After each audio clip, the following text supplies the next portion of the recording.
So we're going to turn to Subbuteo now. And clearly from all the emails and texts and tweets we've had from today, still a lot of love, a lot of nostalgia and still a lot of love for the game. And they have released their first ever female football set. It's England's Lionesses teams. We've got the Euros coming up, so I guess that has a bearing on it as well. Joining us now from University Games, the people that make Subbuteo, is the MD, Richard Wells. Good afternoon, Richard. Good afternoon. How are you? Good, thank you. So this is the first ever women's team that you've had, is that right? That's absolutely right. Yeah, we actually launched it last year. It was due to come out a little while before, but as with many things, it got COVIDed out of existence for a while. But we launched it last year. But obviously, with the Euros coming up, as you rightly say, it's generated a lot of interest now. So yeah, we're looking forward to seeing sales spike and everybody having some fun. Yeah. Yeah, I noticed it at the Design in Football exhibition at the Design Museum, and it was there, and I was quite surprised to see it. I hadn't heard of it before that. Yeah, I mean, it actually came, the FA, when we do a deal with the FA for the England men's team, and we also have a Wembley Stadium and an England Rubik's Cube, and they actually came to us when we first did that deal and said, look, could we put the Lionesses team on? And it was just the quickest answer ever to say yes, because Lionesses is such a fantastic brand, and you know they speak so well to young girls as well as boys throughout the country that it was an easy decision to do it. And as I say, we brought it out a year ago, and it's just now really beginning to get the traction that the product deserves, I hope. Have you? I mean, surely you need two teams to play a game of football. So is there another women's team coming? Obviously, it's not the USA; they always beat us. But have you got? Strange you should say that. We have a USA company, and they are currently in some conversations to work out whether they can do a USA team. But if you buy this game, this is the main game. So it comes with two teams. It comes with the England licensed women's team, which has the badge on it and the number and all of that stuff. And then there's also a red and white women's team alongside. So you can play against that. You'll just have to find a team in red and white to play, maybe Wales or somebody. I think the figures look really good, actually. They obviously have a shape to them, and also the girls have buns, and most of them have their hair up, so it looks good. And also mixed race, which is important. If you remember back in the good old Subbuteo days, or perhaps we should call them the bad old days, the players were all one colour. Now, throughout our Subbuteo, we have mixed race players. And as you say, the ladies in the Lionesses version have various appropriate hairstyles and hair up, hair down. They look great. Yeah. Okay. So the game is still as popular as ever? I mean, you finding it's still successful for you, still sells steadily, even though it's sort of analog in a digital world, really? It is, although interesting you say that, because one of the people we've got a new 75th anniversary edition. It is the 75th anniversary of the first commercially available Subbuteo this year. And we're launching a 75th anniversary, which has got a golden ball in it, not real gold, I should add, but a golden coloured ball, and also corner flags, and it's in a special box and so on. And that's actually been listed by Game. So I guess that's kind of the quintessential, console gaming, computer gaming shop, or certainly one of them. And they've actually listed it for this Christmas, so in all stores. So it's kind of gone full circle. But yes, I mean, we first spoke about this actually in 2012, and since then sales have been really strong on Subbuteo. We've got a TV campaign that's going on, voiced by the great John Motson. And yeah, we're hoping that we are appealing to a younger generation. And again, releasing the England women's team as part of that, so it appeals to the next generation down, as well as somewhat older people like myself. There was some talk of you producing a video assistant referee set. Has that happened? I'm afraid it has. Yeah, I'm sorry about that. But you can march your little referee over to the little VAR screen and have him stand there looking thoughtful while he makes the wrong decision.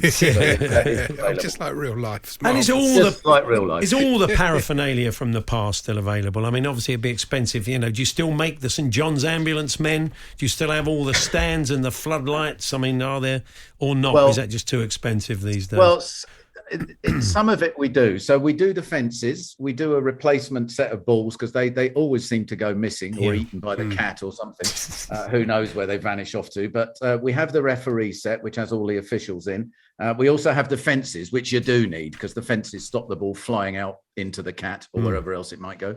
But in terms of I'm looking at things like the floodlights and the stands themselves really are quite expensive, and I don't know in this day and age whether people are going to want to spend the sort of money it would take to build up a stand. I think people who are that keen might do it themselves anyway, and in fact, people do. I've seen posts on social media of people who've built their own stands around. Floodlights and scoreboards are the two that I'm looking at introducing. But yeah, at the moment, it's a reasonable set of accessories, but it's pretty much everything you need. Most of what you need comes in the main game. So, and was it just the football you took on? Because there was rugby, there was cricket, there was angling. I've seen one from Subbuteo angling.